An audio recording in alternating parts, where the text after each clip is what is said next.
Yo, what is up? Welcome to Ninja Geek Games. Beer. It's fantastic. I should have led with more. Picture this, a sleepy village famed for its taverns with cosy fireplaces, bards and entertainers, and you are the owner of one such establishment. We can only dream. Taverns of Tiefenthal is a 2 to 4 player game that combines full-bodied worker placement with a hoppy note of dice manipulation and a chaser of deck building. In this game, you need to attract customers for their coin with a vast array of beers that in turn can be spent to expand your tavern and hire additional staff. Before we begin, I'd just like to say a big thank you to Coiled Spring Games for providing me a copy of this game to review. The game is played over a number of rounds where players will be assigning cards consisting of guests and workers to their tavern, rolling dice and then assigning them to particular areas of their player boards. This provides copious amounts of beer and coin that can be spent to buff up player decks and upgrade compartments of the tavern. At the end of the game, the player who has earned the most victory points awarded from cards in their deck claims the title of Best Tavern Keeper. The game has several modules that can be introduced, but in this video we'll look at the base game and then how these additional modules improve the game. Let's take a look. It's your round. Each player begins the game with a simple tavern player board with various compartments that can be upgraded. The table area is where you seat your guests, and there are areas for servers, dishwashers and brewers. The monk appears to like his ale too, as he sits at the bar for the whole game, and the cash box and barrel areas provide a little extra coin and ale. Lastly, there are 2 storage compartments that allow you to carry over stock into the next round, and each of these tile areas can be flipped that provides an upgraded version on the reverse side. The monastery is a separate tracker board that shows the current round and bonuses players receive, as well as a secondary track where our thirsty monk in the tavern provides us with additional bonuses. The cards in the game form a market-like area where tavern owners can gain guests paid for with beer or tavern upgrades and workers paid for with coin. These all have different costs, and when bought they go into your deck. The nobles are a special form of guest and provide the most victory points, and the main way to gain these is through upgrading and flipping your tavern compartments. So, our tavern is open, the market area is set up, so what next? Well, each player starts the game with the same 10 cards forming their tavern deck. Each deck consists of 7 guests, a server, a table and a brewer. These starting cards allow you to gain a little coin in beer and take advantage of some bonus dice. But as the game continues, each player will build a nice deck customised to their liking, along with a very trendy tavern. To start earning coin and beer, you first need to fill your tavern with guests and workers and then assign dice to them and specific tavern areas within.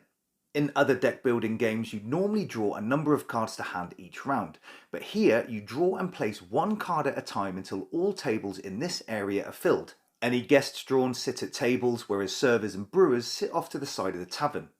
If you draw a table, it extends your seating area, allowing you to continue drawing cards, where you'll stop once all tables are filled with happy guests. As play continues, you'll eventually add additional workers to your decks, where dishwashers and barbacks again sit off to the side in specific areas. If you have more tables, then they further extend your seating area, allowing you to place more guests, which in turn helps you burn through your deck, allowing you to possibly draw more workers until all tables are filled.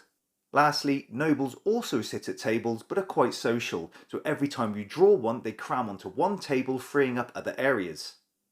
Once you're unable to draw any more cards because all tables are filled with guests, each player then rolls 4 white dice and begins a drafting phase. These dice will then be placed onto guest cards and tavern areas that will provide beer and coin to be spent to develop your tavern. During the dice drafting phase, the white dice sit on a coaster. Each player picks one of the available white dice from their coaster and passes it to the next player, and this continues until everyone has 4 dice. What I like here is that if you were able to place any servers during the draw phase, these provide you with an additional die of your colour to roll and use, and these are never drafted. Your dice can be assigned to various locations in your tavern, and all except the cash box require die of a specific value.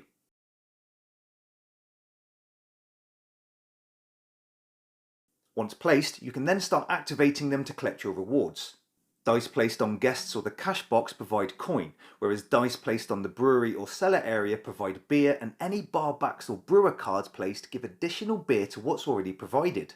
If you were able to draw and place any dishwashers in your tavern, these allow you to alter the value of a die before assigning it.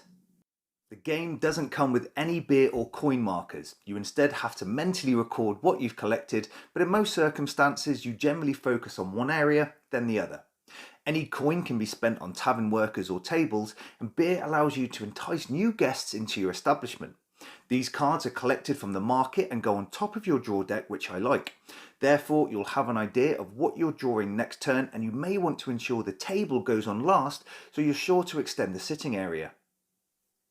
Guests in the market area will likely cost a varying amount of beer, and this corresponds to the coin they provide if activated.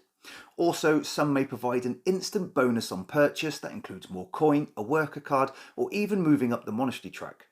Any excess beer and coin can be stored in your tavern cellar or safe for the next round, although beer can be used to purchase nobles, which act as guests and provide coin, but they're very expensive. They like beer. What's more, coin can also be used to upgrade tavern compartments. Each of the areas in the tavern can be upgraded by paying the cost in coin. Some areas also allow a discount if you can remove a placed card associated with that particular area, and that card will be removed from the game. To upgrade an area, you simply flip the tile, revealing its upgraded version. The seating area provides a permanent additional table, and the server and dishwasher area provides permanent workers at these locations, so you will always get at least one coloured die and an ability to alter a value.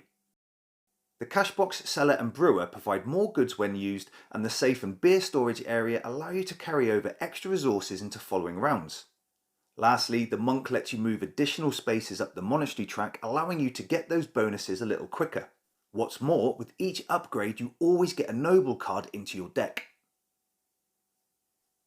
What I like here is that if you're savvy with dice placement and activation, you are able to upgrade a tavern tile and then use the dice to activate the new available action. The discount gained by removing cards from the game is a nice touch, as it thins out your deck but provides that permanent bonus. The only thing I'm concerned about is the wear and tear of these tiles after constant use, so do be careful when flipping them. The monk shouldn't be ignored because, along with the round track, you can end up getting some nice bonuses during play. These include a choice of worker cards, coin, nobles and tables, as well as gaining counter guests. These tokens prop up the bar and can be used as and when to move up the monastery track, or, and this can be crucial, to remove all cards played in the draw phase if you're unhappy with the result, allowing you to draw again. Therefore, if you could only place 3 guests with the same die value providing 1 coin, you can kick them out for potentially a better turn. Mentally recording beer and coin isn't too much of an issue, but the other players may support you keeping track. This is because the dice activation phase is one of the only phases that is carried out individually by each player. Other than that, most rounds are carried out simultaneously, reducing downtime and allowing the game to run quite smoothly. The choice of cards taken into your deck is entirely up to your style of play. More tables means the likelihood of drawing enough workers and a variety of guests increases with better options for dice placement, but having multiple servers and dishwashers means more dice in your pool and manipulation. I really like the deck building and dice placement element mixed in with when to store resources and what to upgrade.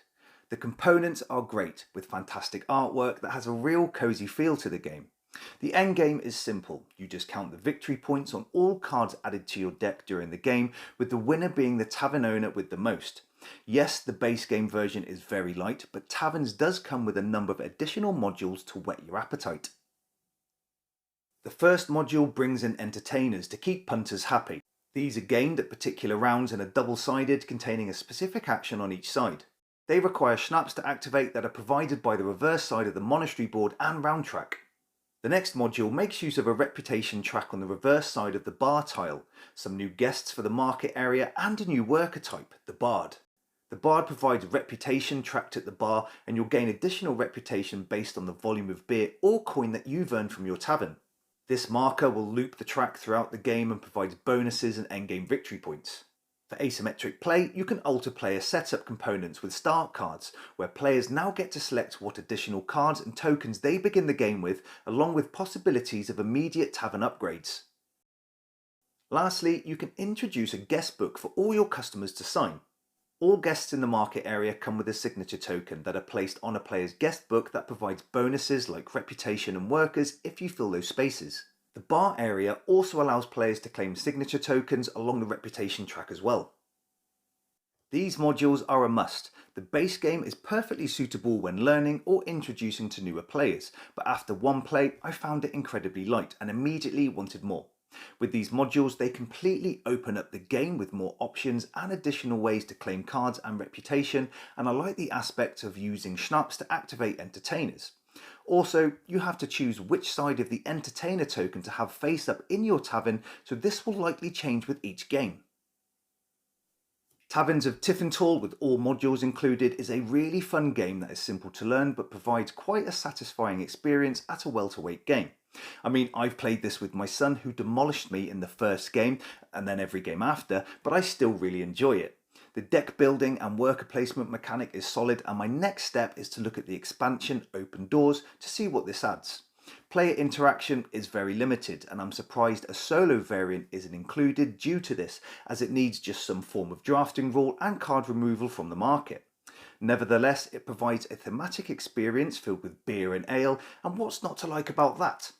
Thanks for watching. This is Ninja Geek Games. Cheers.